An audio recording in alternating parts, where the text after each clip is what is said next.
আপনারা জানেন যে আগামীকালকে আন্তর্জাতিক অপরাধ ট্রাইব্যুনাল 1-এ সাবেক প্রধানমন্ত্রী শেখ হাসিনা সহ 3 জনের মামলা, যেটি জুলাই গণঅভ্যুত্থান চলাকালে সংঘটিত মানবতা বিরোধী অপরাধের অভিযোগ, সেই মামলার রায় আগামীকালকে ঘোষণা হওয়ার কথা আছে।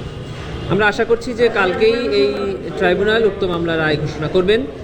প্রসিকিউশনের পক্ষ থেকে আমরা এই মামলার রায় রিসিভ করার জন্য প্রস্তুত আছি এবং আমরা আগেও বলেছি যে এই মামলায় প্রসিকিউশনের পক্ষ থেকে যে 5টি অভিযোগ আনা হয়েছিল, প্রসিকিউশন 5টি অভিযোগই সন্দেহাতীতভাবে প্রমাণ করতে সক্ষম হয়েছে এবং প্রসিকিউশন সর্বোচ্চ শাস্তি মৃত্যুদণ্ড প্রার্থনা করেছে ট্রাইব্যুনালের।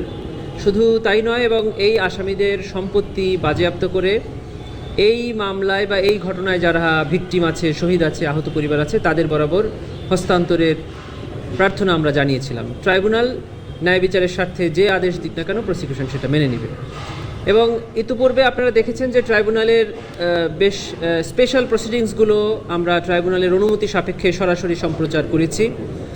আগামীকালকে রায়ের যে অংশটুকু ট্রাইব্যুনাল এখানে পড়ে শোনাবেন, সেই অংশটুকুও ট্রাইব্যুনালের অনুমতি সাপেক্ষে বাংলাদেশ টেলিভিশন এবং বাংলাদেশ টেলিভিশনের সাথে চুক্তিবদ্ধ যে কয়েকটি সংস্থা আছে এবং বাংলাদেশ টেলিভিশনের মাধ্যমে এদেশের সকল গণমাধ্যম সরাসরি সম্প্রচার করতে পারবেন।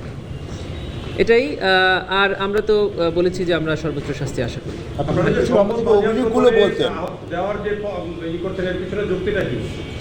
জি, আপনারা জানেন যে জুলাই গণঅভ্যুত্থানের পরে পুনর্গঠিত ট্রাইব্যুনালের আগামীকালকে যে রায়টি হতে যাচ্ছে, এটি সর্বপ্রথম রায়।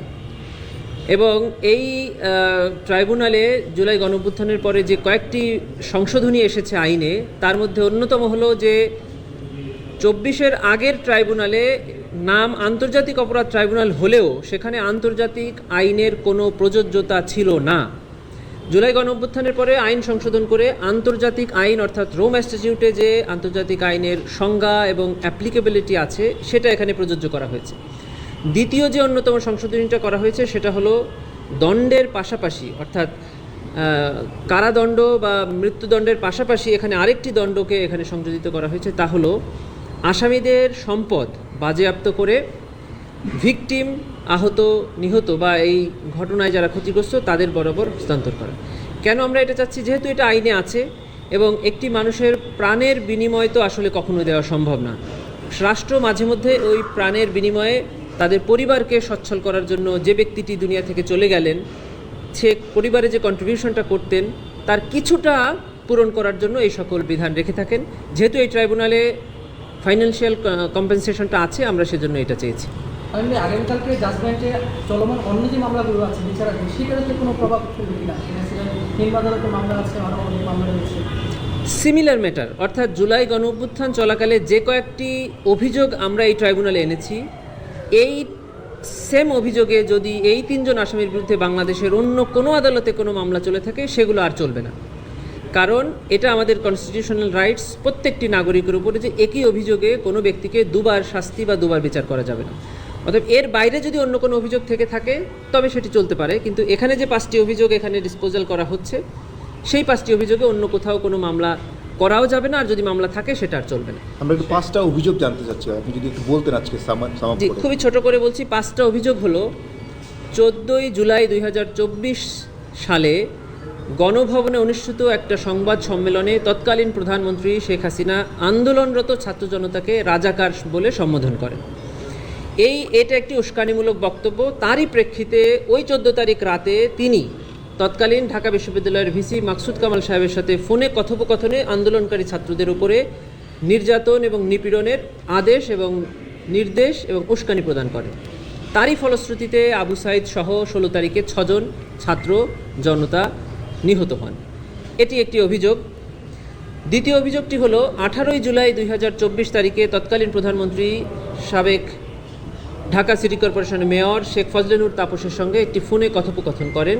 সেখান থেকে দেখা যায় যে উনি আন্দোলনরত ছাত্র জনতার উপরে মারণাস্ত্র অর্থাৎ লেথাল ওয়েপন ব্যবহার করার নির্দেশ দিয়েছেন। হেলিকপ্টার ব্যবহার করে গুলি এবং ড্রোন ব্যবহার করে ছাত্র জনতার অবস্থান নির্ণয়ের নির্দেশ দিয়েছেন। এর মাধ্যমে সারা দেশব্যাপী লেথাল ওয়েপন ব্যবহার করে 1400 ছাত্র জনতা নিহত হয়েছেন, হাজার হাজার ছাত্র জনতা আহত হয়েছেন। এটি এই মামলার দ্বিতীয় অভিযোগ। তৃতীয় অভিযোগটা ছিল রংপুরে আবু সাইদকে হত্যা। চতুর্থ অভিযোগটা ছিল চাংখারপুলে শহীদ আনাস, ইয়াকুব, সহ 6 জনকে হত্যা। পঞ্চম অভিযোগ ছিল আশুলিয়াতে 6 জনকে হত্যার পরে তাদের লাশ পুড়িয়ে দেওয়া। এই 5টি অভিযোগে আমরা ফর্মাল চার্জ সাবমিট করেছিলাম। চার্জ হিয়ারিং সেইভাবে করেছি। ট্রাইব্যুনাল চার্জ ফ্রেমিংয়ের ক্ষেত্রে আমাদের ফর্মাল চার্জটাকে কিছুটা রিশাফেল করেছেন, মানে ওনারা 5টি অভিযোগকে আরেকটু বাড়িয়েছেন বা কিছু রিশাফেল করেছেন। এখন জাজমেন্টের ট্রাইব্যুনাল সিদ্ধান্ত নেবেন যে এটা আমাদের চায় অনুযায়ী করবেন নাকি ট্রাইব্যুনালের মতো করবেন।